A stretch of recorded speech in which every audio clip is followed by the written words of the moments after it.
me, it's freedom, and it's everything that's me, really. It's spiritual, it's where I find peace. It feeds my passions, my artwork.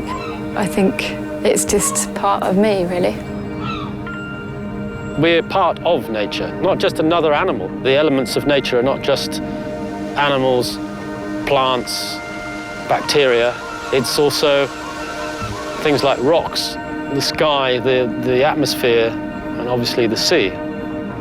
The wave, to me, is like another living thing. It moves and it's got a mind of its own. Esa energía que está ahí, que está fluyendo, notas como si fueras una planta que está enraizada al mar. Entonces esos momentos son los que realmente pues, pueden llegar a cambiar tu forma de pensar.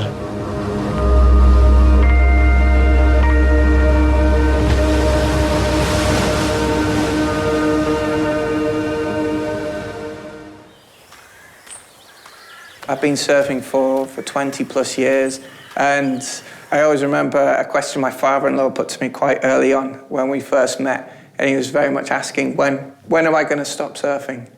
And it was an alien question to me. I didn't understand it. When I stop being able to walk, I'll try and find another way to get in the sea and enjoy the waves. When am I ever going to stop surfing? When they start putting me in the ground.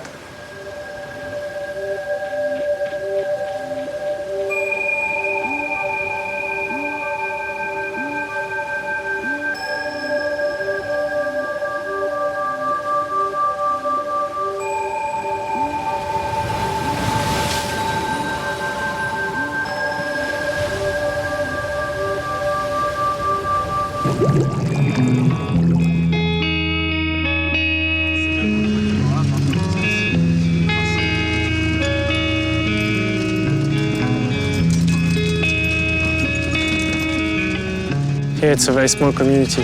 So let's say in middle of winter time, when you go surfing, you're just between you and your friends. So it's a lot of positive energy.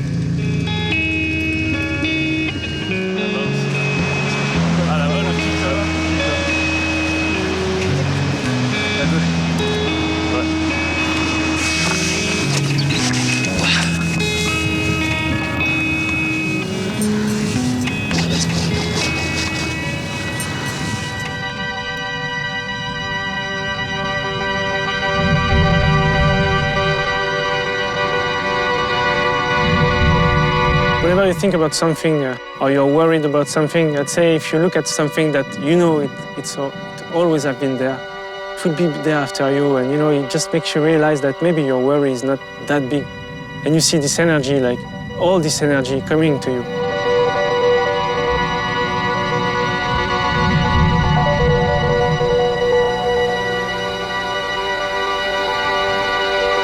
For the first few years I surfed, maybe the first 15 years, particularly before I decided I liked bigger waves, I just thought that the surfing was going out and doing maneuvers, and even right at the very beginning it was very competitive, and I thought surf was like a sport, whereas surf, if there isn't a competition, surfing still exists. I can remember some days where I've just been out in the ocean in big waves, and you have this connection with the waves. It's almost like the waves it's another person. You build up a relationship with the wave itself.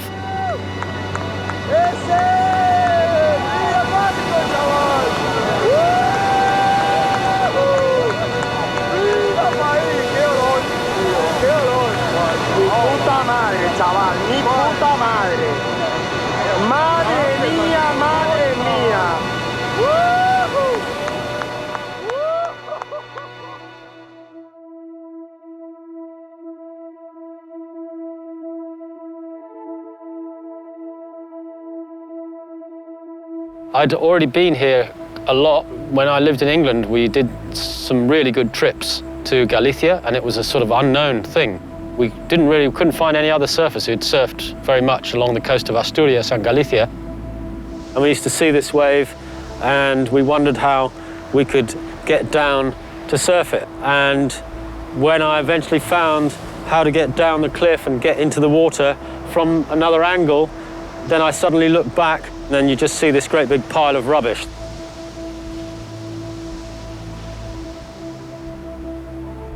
Buscando olas con Tony Bat, empezamos a encontrar verdaderos vertederos en el mar. Aquí en Galicia, las playas desde septiembre a mayo, junio, nadie mira por ellas, solo nosotros, los que hacemos surf, los que estamos siempre en la playa. Y es muy triste llegar a donde tú estás siempre y cada día vas viendo más basura, más basura, más basura. Aquí veis un montón de bolsas y están llenas, llenas de basura. Hay que tener cuidado porque pueden tener cristales, pero aquí veis cuánta basura hay. Y todo está lleno de esto, de botellas, corchos, bueno, hay un montón. Ha subido el mar con los temporales y lo ha descubierto.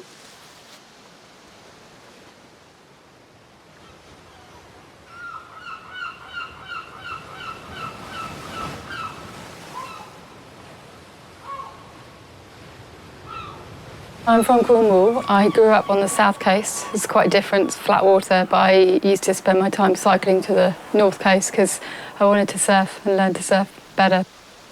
Obviously living on Perranporth, and particularly this winter, the rubbish on the beach has just been unbelievable. Basically, the sea sort of almost vomited back up what was on the ocean floor. The sand dunes got broken down, and all the grasses kind of intermingled with all the plastics. So the sand dunes almost became blue with this stuff. Loads of red, green, yellow plastic just from bits of broken boxes, masses of fishing nets. The storms really did project to the whole public here how much rubbish was in the sea. I was utterly shocked. I couldn't believe it. It was like a carpet being put onto the sand.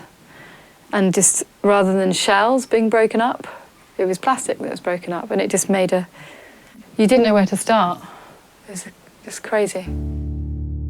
It seems like the more you read and the more you research on these problems, the worse the problem gets. So now I've just finished that big report on marine plastics. The problem to me now is a lot worse than it was before. Before I thought that somehow it degraded or somehow it just got absorbed back into the surface of the planet, but it doesn't. It just stays plastic. We've not really been mass producing plastic long enough to fully understand its rate of degradation. We know that in the environment, a large plastic item starts to become brittle as a consequence of exposures to the sun and to heat and a mechanical action in the sea, and it starts to fragment into very small pieces, even microscopic pieces that we describe as microplastic. If I talk to polymer chemists, they tell me that all of the plastic that we've ever produced is still with us on the planet in a form that's too large to be biodegraded. Our first expedition was to sail from the Bahamas to Bermuda, then Bermuda across to the Azores.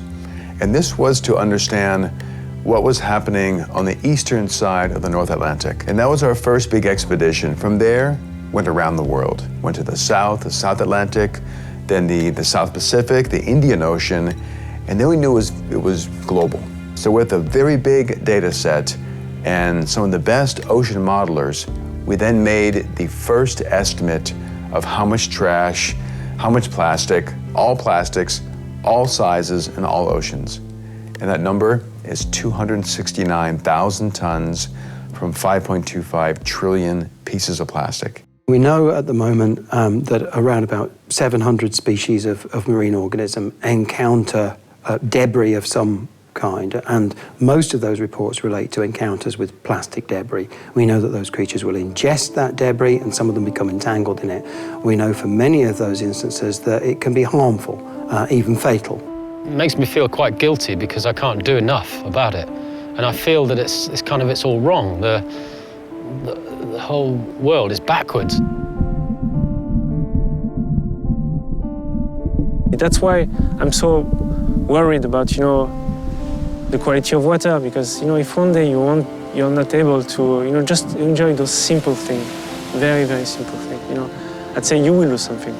And I'm not talking only about myself, but I'm talking about, people who are sensitive. You have sensitive people everywhere, and they love those places. It can be a forest, it can be a mountain, you know, and you don't want to spoil that.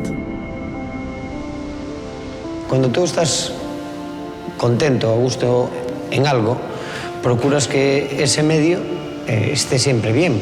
El mar me lo da a mí todo con las olas, con el viento. Yo tengo que devolvérselo, me siento obligado a devolvérselo. I think the connection to the sea, being a water user, surfing, ingesting, immersing, that's half the fun. And when you're ill firsthand, when you walk over a high tide line full of trash, it makes you angry. And I'm not the person who can turn a blind eye to that. So I can either get angry and frustrated, or I can get angry and I can get active.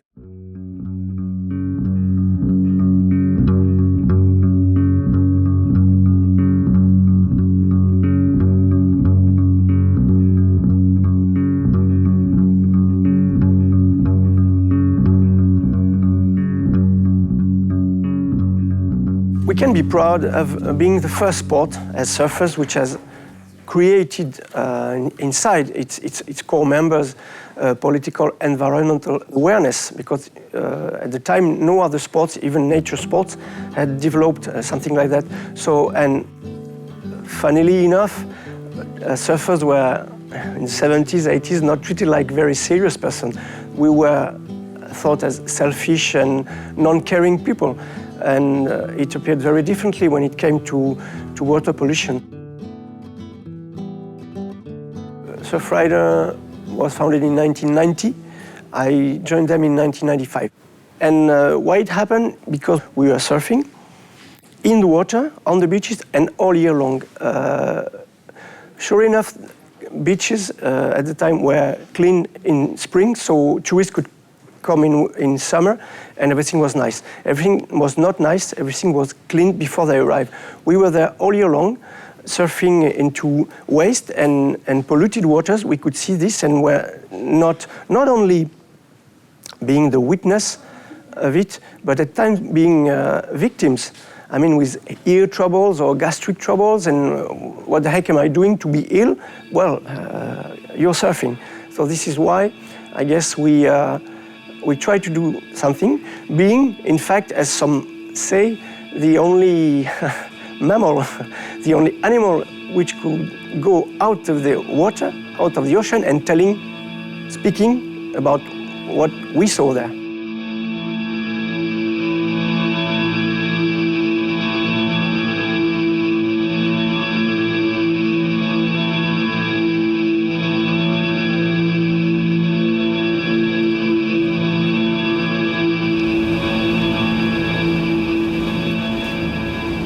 We surfed in La Salie, so the beach where the wharf, the big pipeline is settled.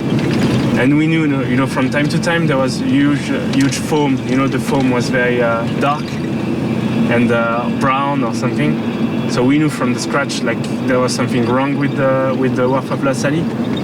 On the day of the 5th of July, when the accident happened, a friend called me working at the plant to tell me that there was something going on in Denounces, which is the city where Smurfit is settled. Basically what happened, there was a tank of black liquor. So the black liquor would be the water used in the wood treatment process, because Smurfit is producing papers basically. So a tank of black liquor collapsed in the plant, and there was a wave of 15 meters on the site. Some of the water went into a small river called Le Lacano that ended eventually in the Bay of Arcachon. A lot of the water was actually kept on the site and stocked for a while. And then after treatment, this water was rejected in the wharf of La Salie through the pipe.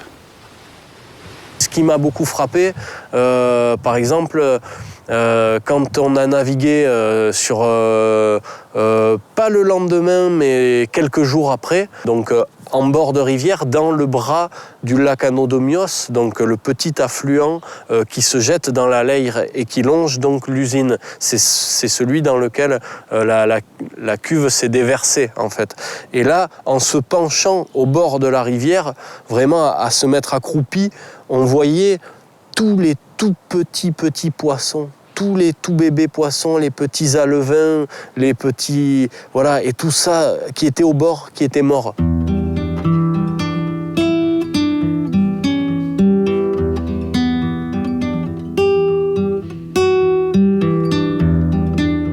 There was a poor timing, in fact. Huge rains were forecasted, so we couldn't keep the water, the black liquor, on the site a lot of time. So the guys came to the decision, said, yeah, we're gonna treat the water locally and reject the black liquor in the ocean. For me personally and for my friend, that's what actually shook us, because you know, the prefect, which will be the representative of the government, of the state locally, swore that, you know, there won't be any rejection in the ocean. It was on the day of the 14th of July, and it just happened, you know, when we were talking to the guys, saying that, don't worry, you know, chill out, everything will be fine. Everything was not fine, you know, they were starting to reject water, and it lasted for a month. So that's actually what drove us to contact Surfrider Foundation in the first place, you know, because we felt totally left alone, you know, in this case.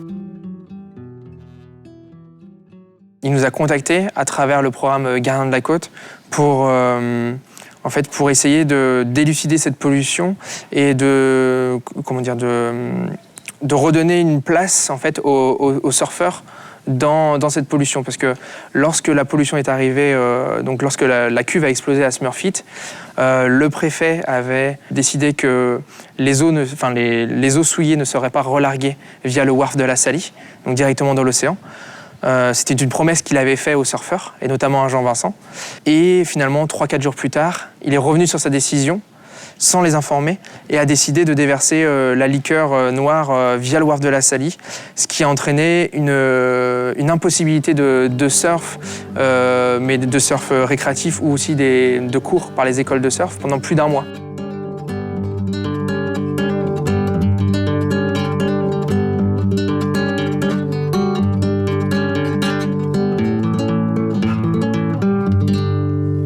They just fooled us, you know. We were taken as, you know, small players in this case. So when I realized that, I contacted Surfrider Foundation, because it was a higher level, you know. We wanted a legal action.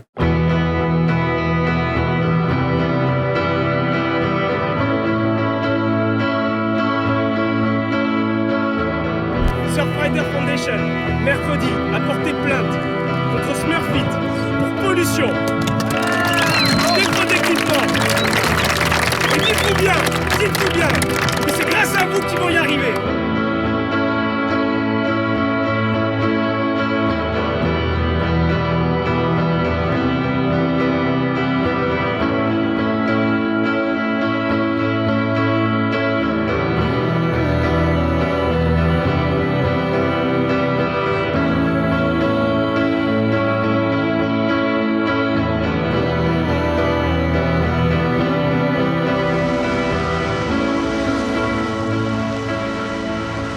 I was in every single meeting regarding this case.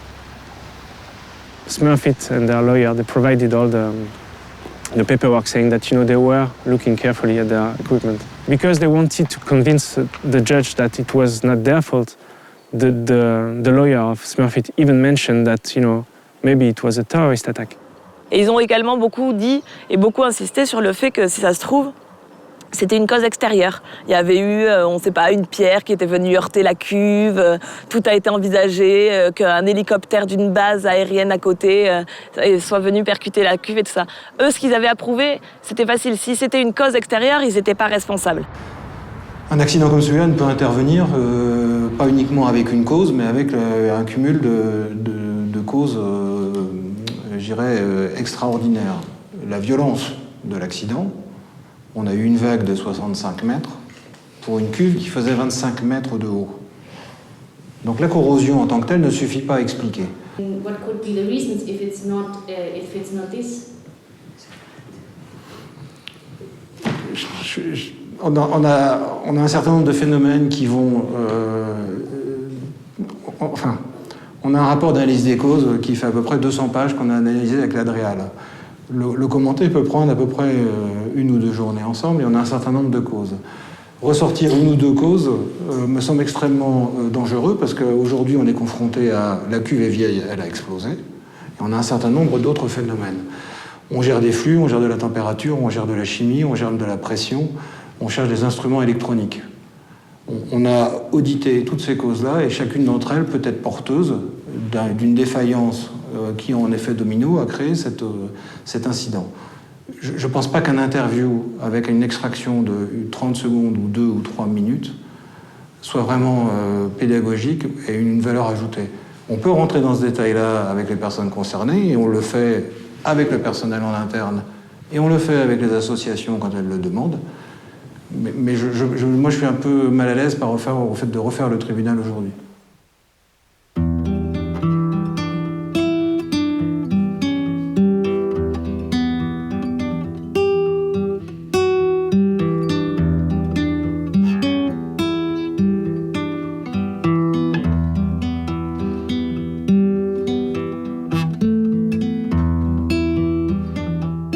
"25 years from now, I learned surfing here.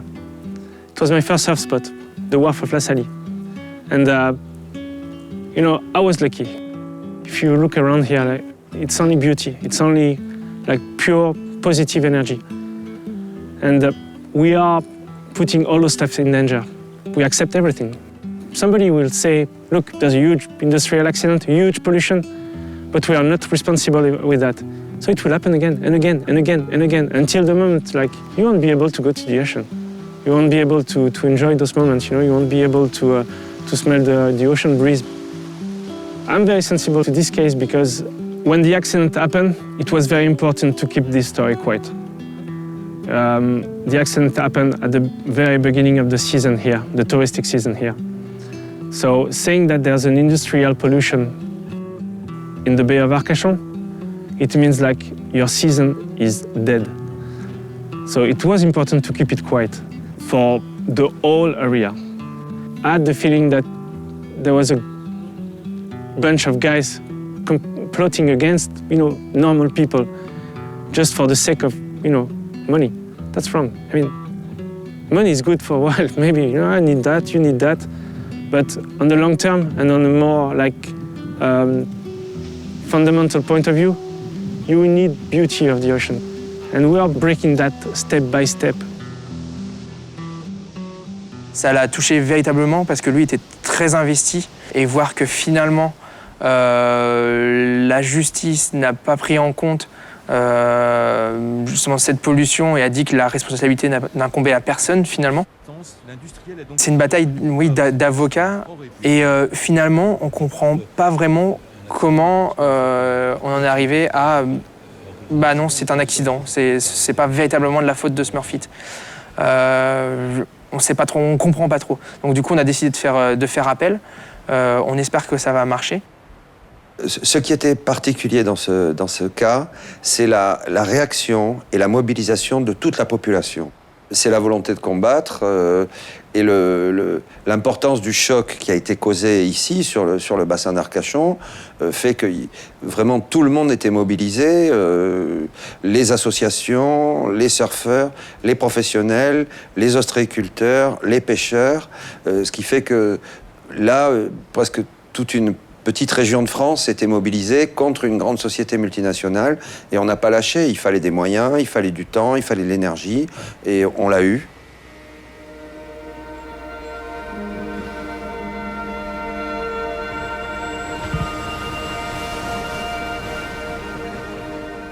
I was actually on holidays with my girlfriend in New York, so we have the time difference.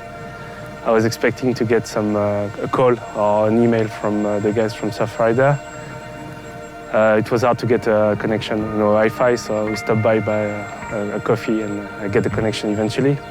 And it was just an email saying, we won. That's it, it's over. And my reaction was okay, I was a bit, not confused, but I was it was a real relief. So it was 3 years, 3 years, and eventually it was done. Somebody actually found that they were guilty. It was official. They were guilty. When the accident happened, we actually took the chance to reopen the wharf case. So after the accident, say, yeah, that's the chance, you know. We can talk about that, you know. And as a surfer, because we were surfing in these waters, we were like, yeah, maybe it's the right chance to see exactly in what we are surfing, you know. And we knew that by experience that there were pollution. When we first talked to those guys, say, no. We have the accident, there's a pollution, but on a normal day, there's no pollution. We were like, no. You will meet René Capot later on and he will let you know all the issues that they had. He's one of the first guys who thought that it was not normal to have this kind of pipeline rejecting polluted water. Le bassin d'Arcachon que vous avez là, vous voyez là, le cap ferré se trouve ici. Le départ du collecteur part d'ici, ceinture tout le bassin d'Arcachon, en passant par Arès, Andernos, Lanton, Oudange, Biganos, La Teste, le Tèche, Gujan-Mestra, et ensuite ça vient se rejeter au wharf de la Salie, ici. On rejette tous les jours 70 000 mètres cubes de rejet. Tous les jours. Le wharf a déjà rejeté plus d'1 milliard de mètres cubes depuis qu'il a été construit. Quand le wharf a été créé, quand il a été construit, c'était pour rejeter tous les effluents urbains et les effluents industriels de la papeterie de facture quelque part, parce qu'ils jetaient ça dans le bassin avant. Et dans le bassin, c'était pas possible, puisqu'il y avait les parcs à 8, donc ça pouvait pas tenir. Et donc ils ont créé le WAF en 1974, ils l'ont construit, et ils ont tout rejeté là. Mais c'était des effluents qui n'étaient pas très bien traités, et donc ça polluait également la plage là-dessus. Et c'est là où on a commencé à réagir. En septembre 2000, on a eu un contact avec Surfrider, et donc avec Surfrider, on a organisé la manifestation de septembre 2000. Donc il y avait Surfrider, il y avait aussi la mairie de Biscarrosse, Biscarsurf, il y avait toutes les associations. On avait été reçus par le président du CIBA. C'est grâce à lui si en 2008, il y a eu 2 nouvelles stations d'épuration modernes. Le problème, c'est que même en 2008, même modernes ne traitent pas les micropolluants, les résidus médicamenteux, ni les métaux lourds, ni les détergents, ni les contaminants.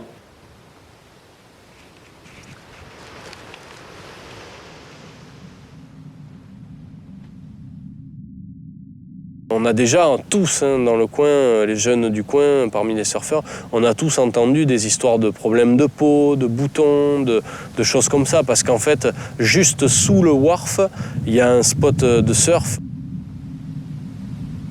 You can sometimes really feel that you smell it first, and when you get closer to the sea, you can smell it a lot, and you can feel on your skin that the water is a bit strange, and can feel that it's not natural. But the main problem is for me is that it's always, all year long, for 12 months, they are throwing the used water that they have into the sea, and it's pretty bad for everybody.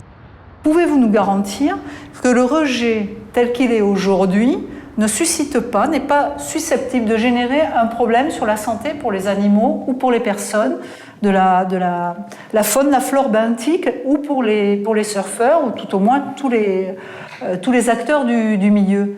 Mais c'est une question qu'il faut poser aux autorités, ça. Je pense que les directives européennes en matière de qualité de l'eau rejetée, elle est connue et standard.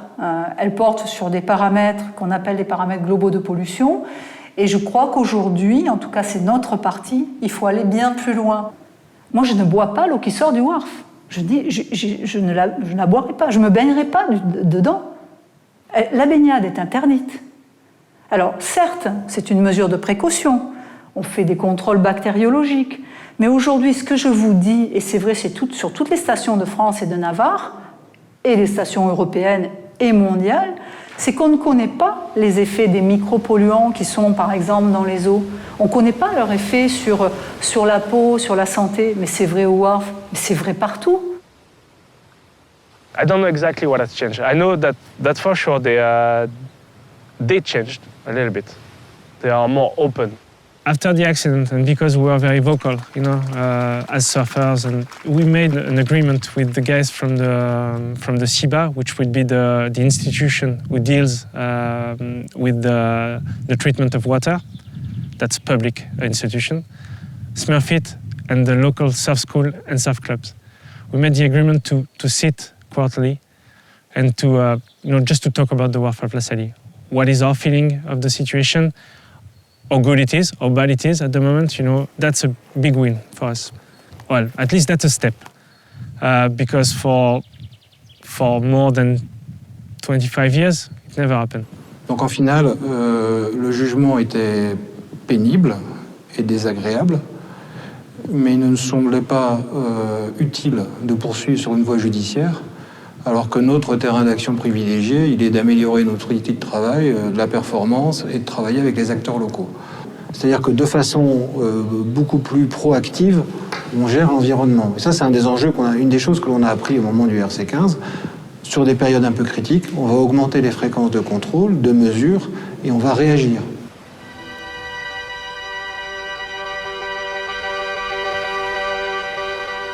When you're younger, you think that, whenever something bad is happening, the solution is always coming from the outside. We are always expecting that somebody else will come from the outside and do something. And when the accident happened, that's exactly what I expected. When I first contacted Surfrider Foundation, I expected them to come, to bring the solution. And they said, no, we don't have the solution. You have the solution. And that's exactly what happened. When you really want something, you can get it. If you're right, and if you think you're right, with a little help, you can do it. So you're right, yeah.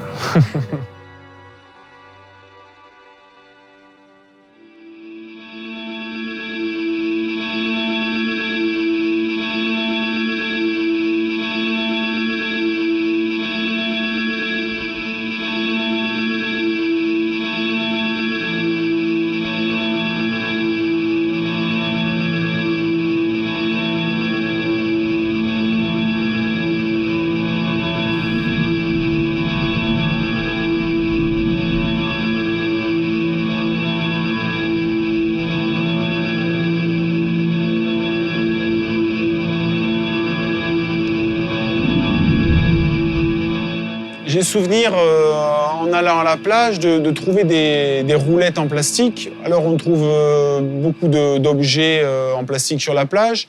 Je ne m'étais pas intéressé à ceci en particulier. Et puis petit à petit, il y en a eu de plus en plus de ces roulettes en plastique. Alors je me disais, tiens, mais je me demandais qu'est-ce que c'était que ces objets. C'est comme ça que j'ai commencé à m'intéresser à ces morceaux de plastique. Puis j'ai demandé autour de moi. Et en fait, personne ne savait de quoi il s'agissait. Et puis en parlant autour de moi, je me suis aperçu que c'était pas simplement ici, mais c'était aussi en Espagne, c'était aussi dans les Landes, c'était d'ailleurs.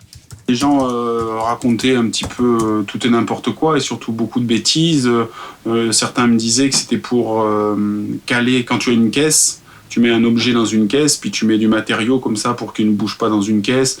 D'autres me disaient que ça venait des sous-marins, des choses comme ça. Et en fait, personne ne savait de quoi il s'agissait.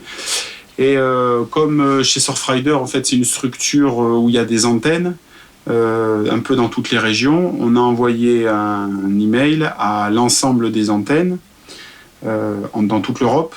Et il se trouve que l'antenne de Corse, qui est à Ajaccio, ils étaient juste à ce moment-là, c'est le hasard, invités par une grosse entreprise qui s'appelle Vinci pour présenter une nouvelle station d'épuration. Et donc avec un procédé moderne, original. Et en fait, on leur avait donné un document. Et ce document, je l'ai là parce qu'ils me l'ont envoyé. Et le document, c'était ça. Et donc, quand ils ont vu les photos qu'on avait envoyées et qu'ils ont vu ça, mais ils ont dit, c'est ça en fait, François. À l'époque, on disait pas biomédia, nous on disait camembert. Camembert, c'est un fromage français, le camembert. Et en fait, il y a un jeu où les jetons pour jouer, en fait, ils ont exactement la même forme. Et je sais plus pourquoi, mais dans le jeu, ça s'appelle des camemberts. Alors tout le monde parlait de camembert. Et dans la presse, ils écrivaient les camemberts de la plage, machin. Puis après, on a dit, il faut arrêter d'utiliser ce nom parce que c'est pas du tout du fromage, c'est du plastique.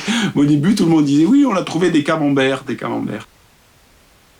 Alors là, on avait le nom, on savait à quoi ça servait, puis ça a permis de commencer l'enquête, de voir que c'était utilisé dans des stations d'épuration. On a pu voir des stations qui utilisaient le procédé. Alors, pour nettoyer l'eau, il y a plusieurs phases. La phase première, généralement, c'est des grilles pour retenir les gros matériaux qui flottent. Et ensuite, on va de plus en plus petit, et à un moment, il n'y a pas de grille assez fine. Donc, on va utiliser d'autres procédés, qui est de mettre des bactéries qui vont manger, grignoter, détruire la matière organique qui est en suspension dans l'eau. Et on s'est aperçu que si ces bactéries, elles étaient accrochées à quelque chose, comme un coquillage s'accroche à un rocher, elles étaient plus efficaces, elles faisaient mieux leur travail. Donc c'est pour ça qu'on a introduit, dans un premier temps, on introduisait il y a longtemps de la pierre volcanique, par exemple, et les bactéries étaient fixées sur de la pierre volcanique, puisque les pierres volcaniques, comme c'est de la lave séchée, il y a plein de petits trous, donc les bactéries se mettaient dans les trous. Et puis comme ce procédé a pris d'ampleur, on avait besoin de plus grande quantité de pierres volcaniques, ce qui n'est pas forcément facile à trouver et à exploiter. Donc en fait, tout simplement, on a fabriqué des objets en plastique. Et donc on introduit un modèle, mais plusieurs millions de pièces dans un bassin, et les bactéries vont se fixer dessus et en fait vont simplement faire leur travail de nettoyage de l'eau.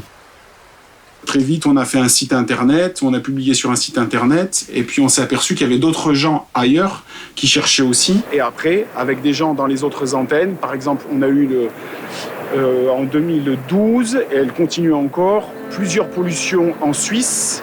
Et de Suisse, c'est venu dans le lac Léman, et du lac Léman, ça s'est mis sur les deux côtés, donc il y a un côté suisse et un côté français.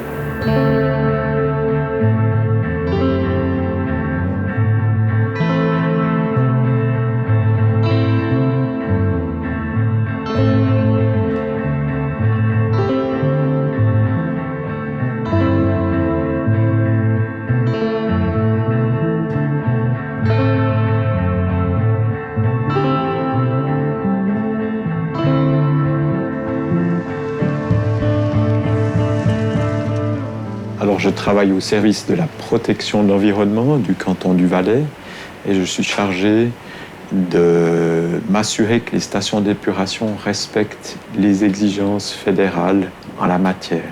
J'ai été informé par l'exploitant qu'il y avait eu une perte de biomédia, donc je lui ai demandé de savoir pourquoi, d'où c'était venu. Et puis ce n'est que bien des mois après qu'on a compris comment ça s'est passé et surtout la quantité qui avait été perdue. Et on a évalué à quelques mètres cubes, peut-être 5 mètres cubes ou quelque chose comme ça. Alors il y a eu un phénomène un surplus d'eau, si vous voulez. On a eu de la fonte des neiges, il y a eu énormément d'eau qui sont arrivées. Et à l'époque, on n'avait pas trop de séparatifs. Alors les séparatifs, ce sont les eaux usées et les eaux de surface, les eaux des toits, et tout était dans le même tuyau. Ça nous a fait monter les bassins, jusqu'à ce que ça déborde. Et on a perdu ces bassins, on a perdu les chips qui sont remontés dans les bassins, c'est parti, c'est sorti au déversoir. Donc si on esquisse en coupe un bassin avec le biomédia, donc là il y a le niveau d'eau à l'intérieur, là à l'intérieur il y a le biomédia, au fond du bassin il y a un système d'aération qui brasse le bassin pour maintenir les biomédias en suspension. L'eau arrive de ce côté et elle repart par là. Et ici, il y a un filtre qui empêche que les biomédias partent. Ce qui s'est passé ici à la station d'épuration, c'est qu'il y a eu beaucoup d'eau qui est arrivée et donc les biomédias se sont mis autour du tamis et ça a bouché et l'eau ne pouvait plus partir, donc l'eau a commencé à monter. Le niveau de l'eau est monté et l'eau est ressortie par là, par l'entrée et elle est allée à la rivière. Voilà, donc il s'écoule dans le Rhône, qui est un grand fleuve qui va dans le lac Léman, et à Genève, qui part pour aller en France. Et ensuite, il descend à Lyon et à la mer Méditerranée. C'est clair que c'est un procédé de traitement relativement nouveau, je dirais peut-être depuis 15 ans, comme ça. Et c'est un procédé qui est utilisé quand une station d'épuration devient un peu trop petite, limite en capacité. C'est un système assez simple à mettre en œuvre. Il suffit de rajouter dans le bassin du biomédia. Peu coûteux, plutôt que de construire un nouveau bassin qui est beaucoup plus cher, quoi. Donc c'est vrai qu'il y a beaucoup de communes qui s'équipent comme ça. Il y a une autre station en vallée qui a eu le même problème que nous. Ils ont perdu aussi des supports. Je pense qu'ils ont remédié au même problème que nous. Ils ont dû faire la même chose que nous pour éviter encore cette problématique. Donc maintenant, ce qui a été fait comme mesure, c'est-à-dire qu'on a mis devant l'entrée une grille pour éviter que les biomédias puissent repartir en arrière. Donc l'eau peut partir, mais les biomédias restent dedans. Ensuite, on a mis en place une sonde qui mesure la hauteur d'eau. Et qui, quand le niveau de l'eau monte, il y a une alarme qui est générée pour informer. Ça ne peut plus se produire. Sauf s'il y a une grosse casse, où on a tout qui tombe en panne, où il y a une coupure de courant, et puis qu'on ne peut plus rien fermer. Alors là, ça peut arriver. Si on a une panne électrique, par exemple, comme tous les moteurs sont gérés électriquement, si on a une grosse panne électrique qui n'alimente plus la steppe et qu'on ne peut plus faire réguler l'eau pour éviter ce phénomène de montée d'eau trop vite et qu'on risque de perdre encore des chips. Et normalement, ça ne devrait plus arriver. Donc là, il y a une solution qui a été mise en place qui devrait fonctionner pour autant qu'on ait de l'électricité, que les choses fonctionnent, quoi. Mais après, voilà. On ne peut pas pallier à tous les risques, où il faut arrêter d'utiliser les biomédias autrement. C'est peut-être une solution aussi. Sur la Suisse, où il y a eu plusieurs problèmes de pollution, les autorités ont vraiment coopéré. Ils nous ont donné des documents pour nous aider à comprendre le problème. Donc les solutions sont assez simples. Ce serait de mettre une grille par-dessus, par exemple. En fait, nous avons visité beaucoup de stations d'épuration. Et on s'est aperçu que souvent, en fait, la pollution venait de choses vraiment tellement simples et tellement bêtes. Le problème, c'est que dans un bassin, comme ça, on n'en met pas 10, 100, c'est des millions. Il y en a des millions. Et quand ils partent, c'est des millions qui partent dans la mer.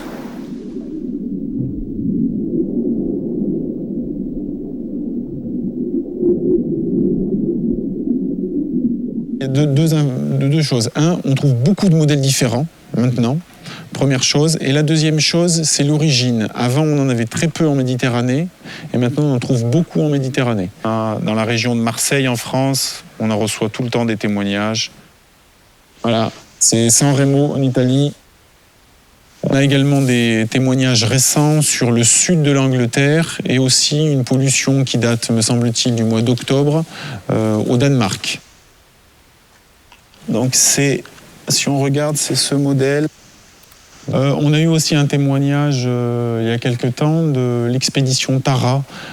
Tara, c'est un bateau scientifique qui fait le tour du monde depuis de longues années, 10 ans je pense, d'expédition. Leur idée première, c'était par rapport à ce qu'on appelle les continents de déchets, et donc de voir où se trouvaient les accumulations de déchets en mer. Et effectivement, lors de l'une de leurs expéditions, ils en ont aussi trouvé en pleine mer, ce qui n'est pas complètement étonnant. Ensuite, ce qu'on a fait, c'est essayer de trouver d'où ils venaient, mais c'est très difficile parce que les déchets dans l'eau, peuvent voyager des centaines, voire des milliers de kilomètres. Et on essayait de savoir qui les utilisait, qui les fabriquait et qui les installait dans les stations d'épuration. Et donc on avait trouvé les contacts des grosses entreprises, donc on avait dit, voilà, c'est utilisé par eux. On leur avait téléphoné et en fait, je ne sais plus laquelle, il y en avait une qui disait « Oui, on va vous faire un procès, vous n'avez pas le droit de dire ça ». Et puis, il y avait un avocat qui avait téléphoné. C'est parce qu'on avait parlé d'eux sur notre site internet. Et donc, ils n'appréciaient pas qu'on parle d'eux parce qu'ils voyaient que c'était... eux, ils préfèrent dire que c'est un procédé qui fonctionne. Et nous, on disait c'est un procédé qui ne fonctionne pas tout le temps et qui n'est pas tout le temps bien utilisé. Et puis finalement, comme ils ont vu qu'on disait la vérité, on disait on en a trouvé sur la plage, telle entreprise les utilise, on les a trouvés sur la plage, ce qui n'était juste que la vérité. En fait, ils n'ont pas fait de procès. Mais au début, les contacts a été un peu tendus parce qu'ils ne voulaient pas qu'on parle de ça, quoi.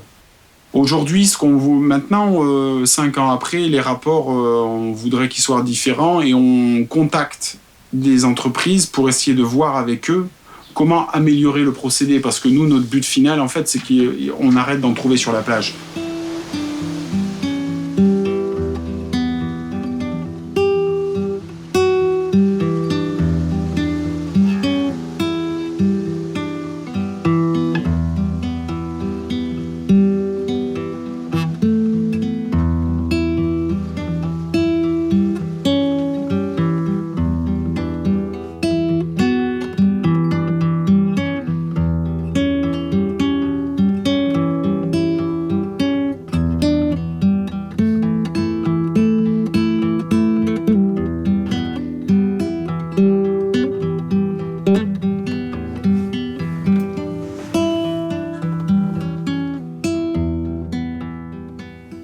Ça, c'est des choses qu'on a ramassées sur la plage et qui sont liées au problème des eaux usées, comme j'ai expliqué, soit les applicateurs de tampons, les bateaux de coton-tige, ou ça, c'est rapport avec un rasoir, par exemple, c'est le cache pour mettre la lame.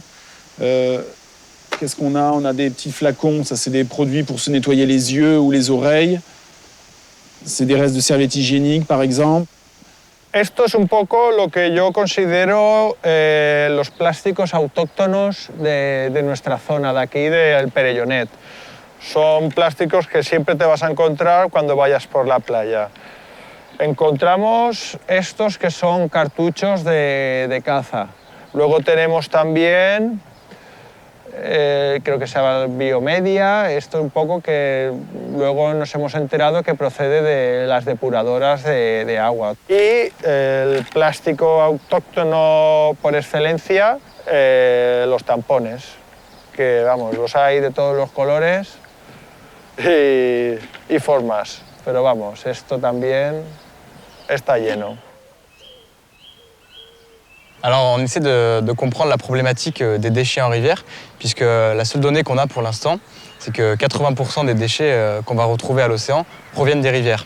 Et donc du coup, cette étude a été lancée il y a un peu plus d'1 an pour justement comprendre la quantité et la typologie de déchets qui proviennent des rivières, donc comprendre leur origine, leur dynamique et comment ils finissent à l'océan. Les résultats principaux de cette étude de manière globale, la grosse donnée, c'est que sur les 50 000 déchets qu'on a ramassés au cours de ces 12 mois sur nos 8 points de collecte, c'est qu'on a 70% de plastique.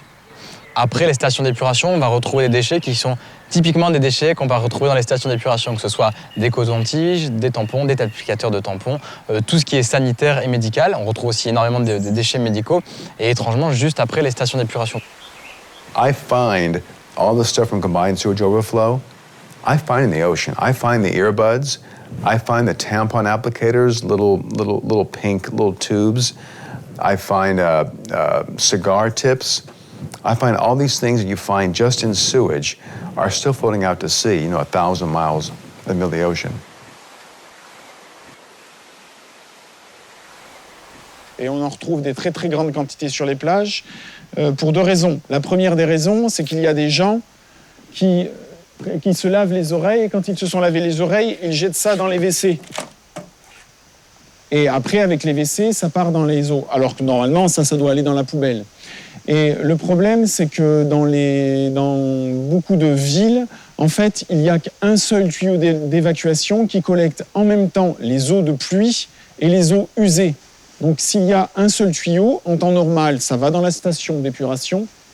Mais quand il pleut énormément, la quantité d'eau qui arrive dans les stations d'épuration est trop importante et les stations ne peuvent pas traiter l'eau, donc ils n'ont pas d'autre solution que d'ouvrir les robinets et en fait, l'eau part non traitée directement dans l'environnement.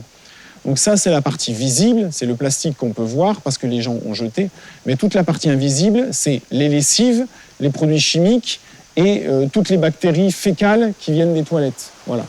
Cada vez que llueve mucho, se desbordan los pozos de decantación, las balsas de decantación. Las depuradoras no están funcionando y entonces abren y todo va al mar.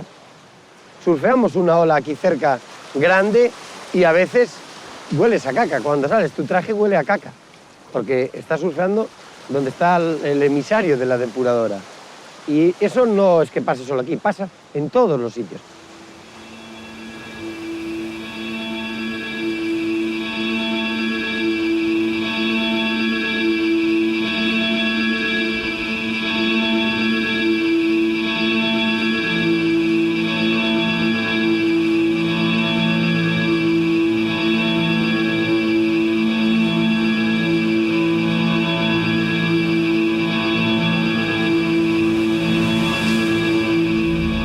Surfers Against Sewage was set up in 1990 in this village in St Agnes by a group of surfers who were repeatedly going surfing and becoming sick. And they were putting 2 and 2 together. The UK used to discharge all of its sewage untreated through long sea outfalls. And that basically meant when there was onshore winds and swell, all of the sewage pollution was coming straight back onto the beaches.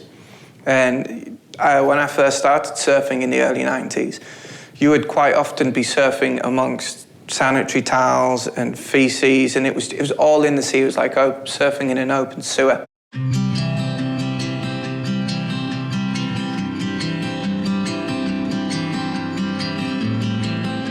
When I was a kid, we used to come down to Cornwall every holiday. We used to spend many weeks down here, and my dad taught me surfing way back in the early 70s.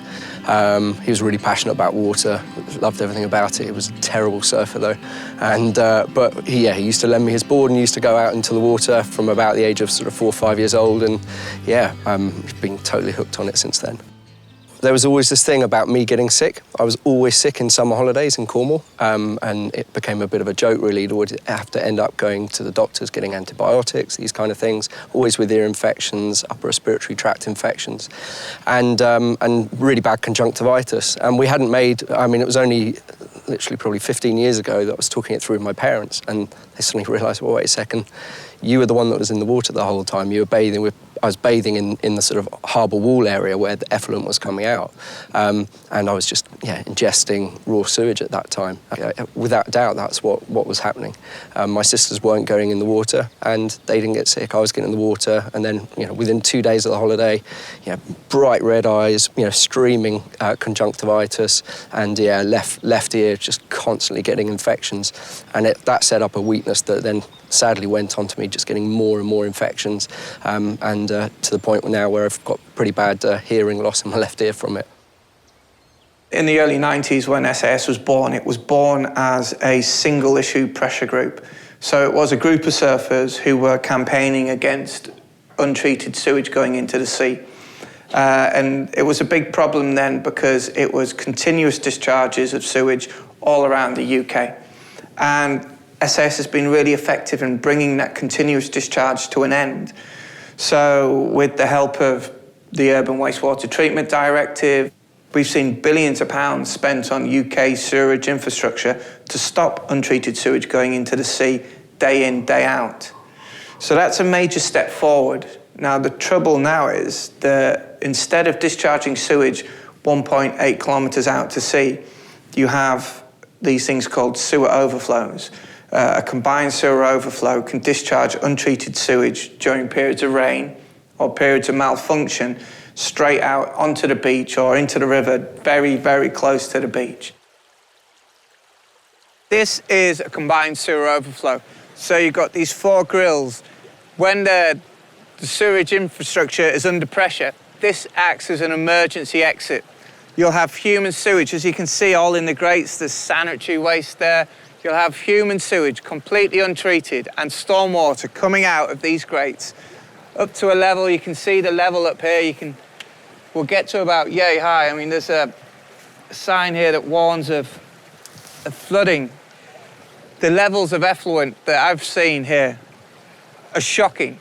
And it comes out here, untreated human sewage, into the river, and then out into one of Cornwall's most premier surf spots and most well-loved beaches.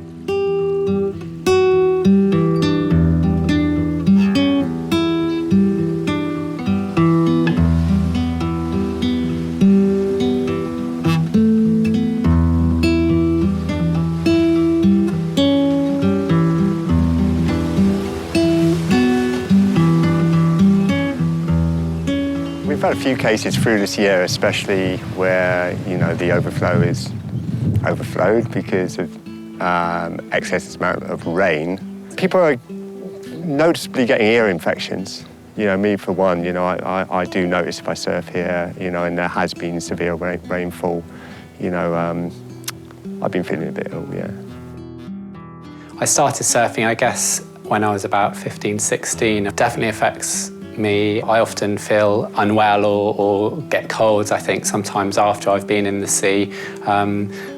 But particularly here, we have the river that comes into the ocean, and whenever there's heavy rainfall, you see the discoloration of the river water, sort of really muddy brown. When I'm in the water, you can sometimes smell the washing powders or that slight sort of sewagey smell.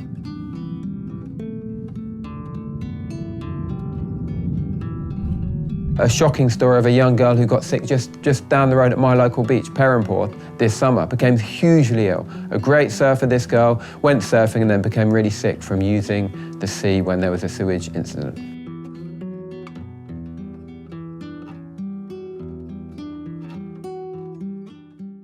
Well, We're working with the European Centre for the Environment and Human Health on health surveys of people getting sick. We had over 2,500 surfers feed back on that about how they become sick in the water. So it will show the link between people using the sea and becoming ill.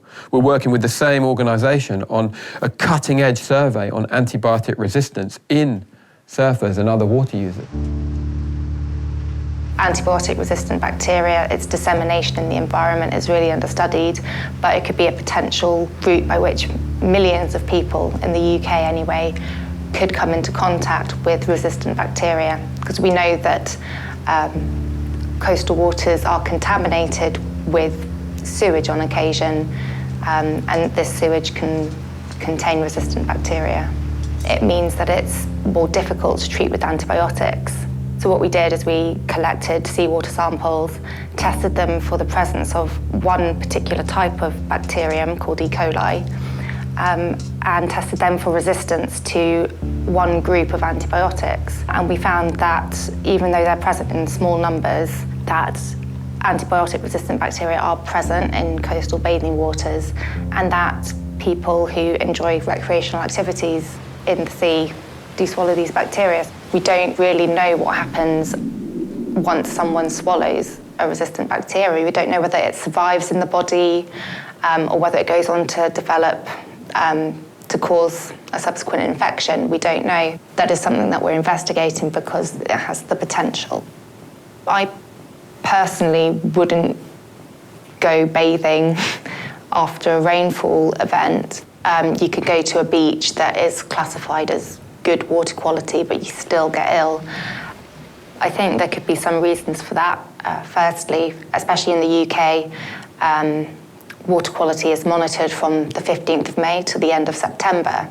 So outside of those months, outside of the bathing season, we don't know what the water quality is. It could still be classified as a good beach. Secondly, you also only get one location on each beach, usually, that is sampled. And if you're using a different part of the beach that is perhaps closer to a source of pollution, such as a stream or outfall, then you could be exposed to higher levels of bacteria.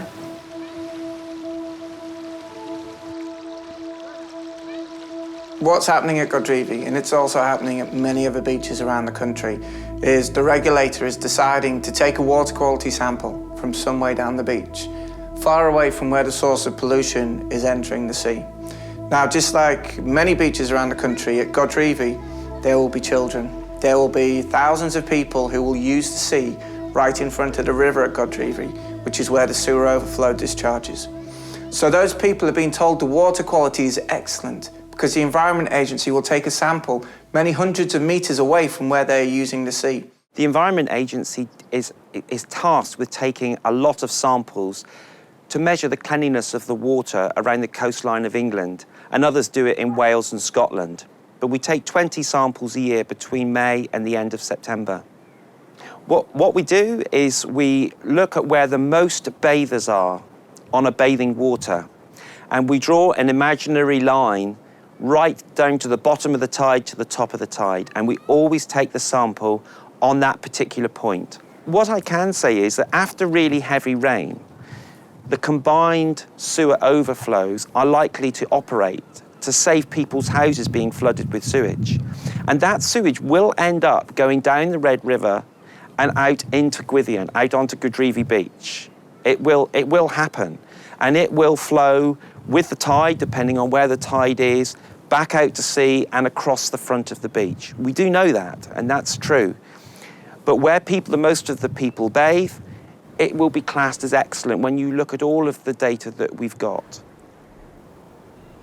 The UK is given a choice, as every member state is. You can take the water quality sample from where the worst source of pollution is or where the major source of bathers are.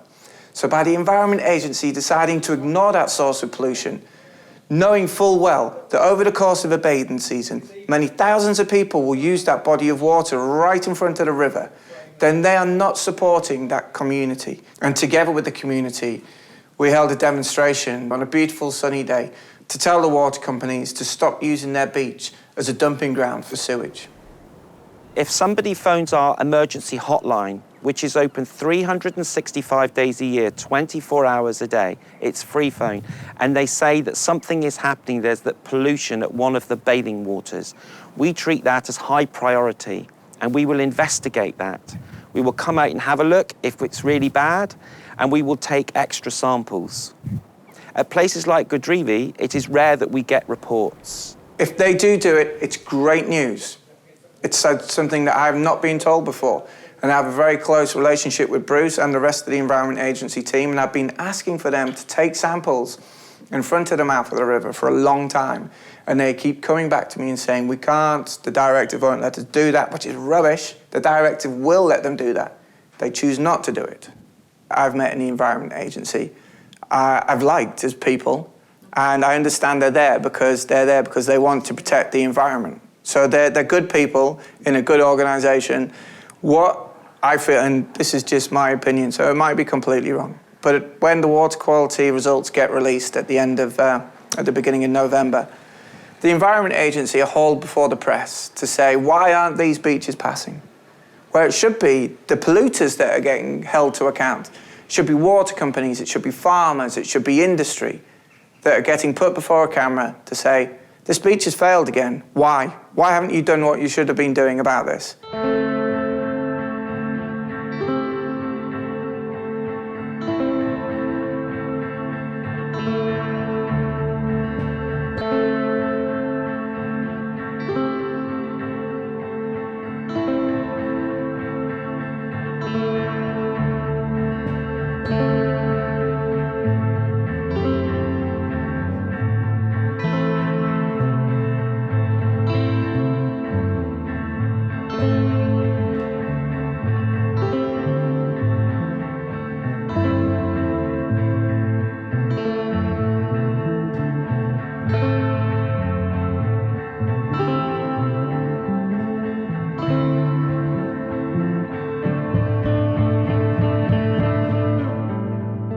In the UK, with the private water companies, this is an industry that makes billions of pounds of profit year on year on year.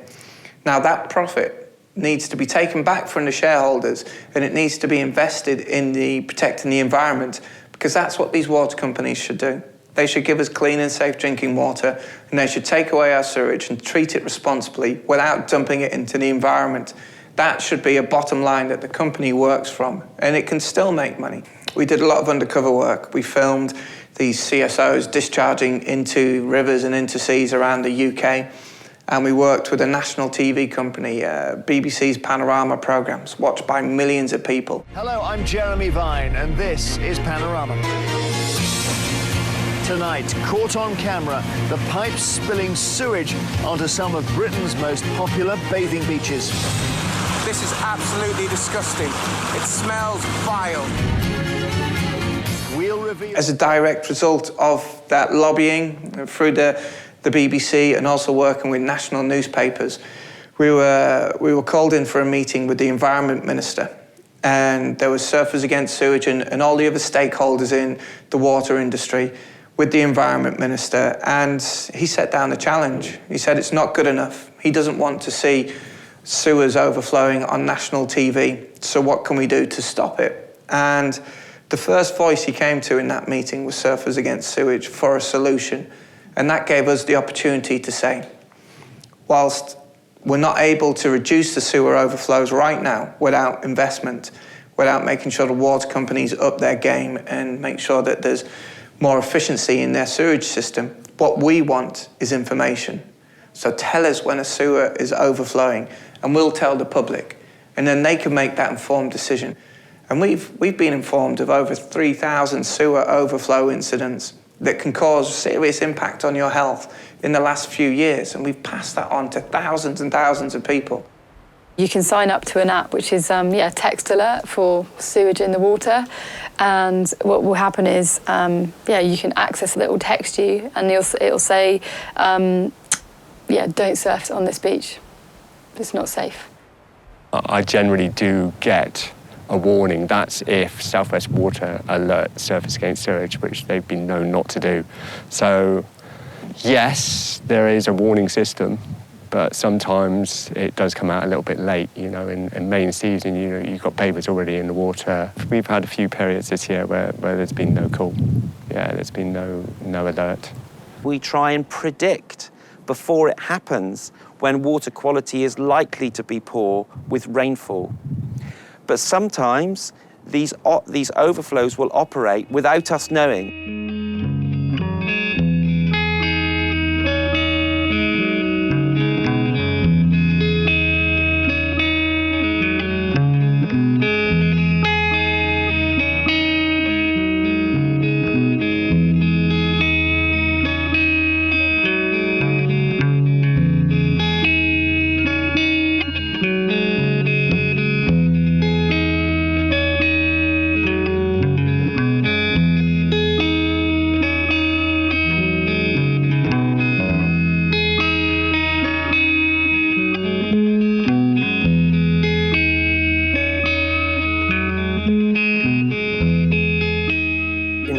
Europe, we pay the price of being late and having discovered or having taken the problem seriously 20, 15, 10 years ago. So we pay the problems of being late.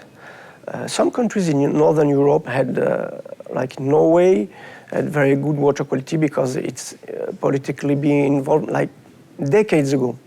One of the biggest improvements we've seen is awareness from everybody, from the citizen to people who lead us in Brussels, in European Parliament. For instance, like 20 years ago, if we had trouble with water treatment, with sewage waters, people would say, well, there's no problem, and ask us to believe this. Then we said, no, it's not okay. And nowadays, it's the opposite. It's now an argument which is now from our politicians, look at what we've spent to improve water quality. And this is a long-term improvement. And I think, for me, it's the most important. The thing is to really feel how long the process are, how difficult the process are, and how far you are from solving it when you are fighting it from the beginning.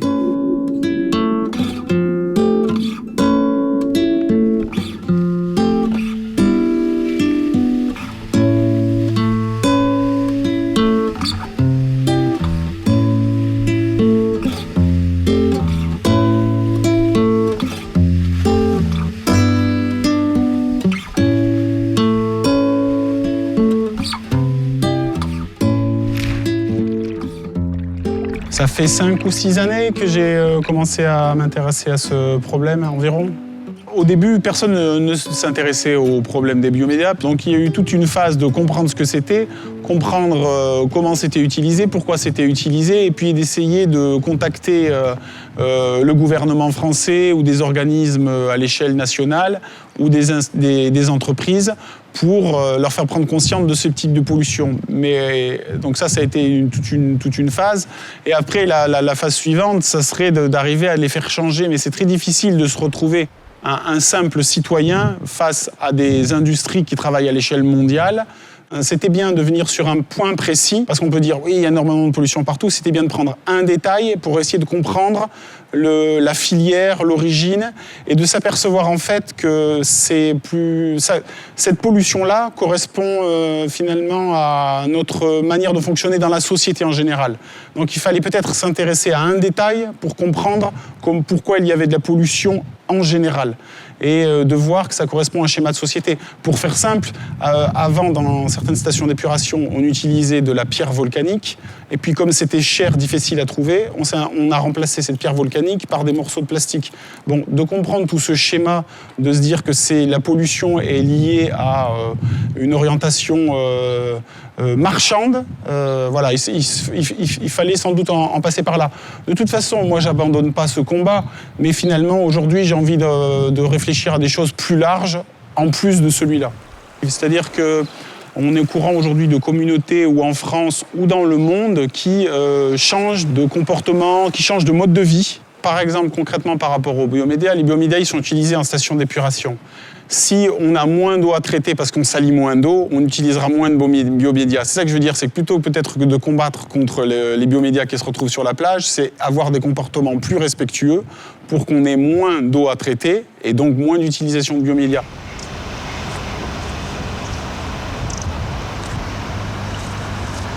Stay warm, come out of the water, make sure you don't get cold, and then just a bit of soap. That soap is probably not going to contaminate as much as having a shower on for 45 minutes at home with unnecessarily warm water. It's great, come out invigorated. Now I'm ready for lunch. Oh, está calentísima el agua, ¿eh? Está buenísima, Tony. Comparado con Olaf's Fjordur, Me cachis. estaba un par de grados más. Estaba buenísima el agua, estaba buenísima. No, en el río, tío. En el río. ¿Te bañaste ahora? Sí, sí. Me he duchado en el río. Saving the nature and doing things better, it's a lot of work and conscience around the world, I think. My first plan is to try to do myself first things that are good every day and do that around me, try to keep the same interest to the people around me. Every time you do something, you're polluting in a way, so I think you have to live closer to everything in more small area. I try to use pine when I do my building. For example, I have chickens that I eat eggs of the chicken. I try to move less. Try to do things with others. I think it's less polluting when you're in a group. Like to move and to ride.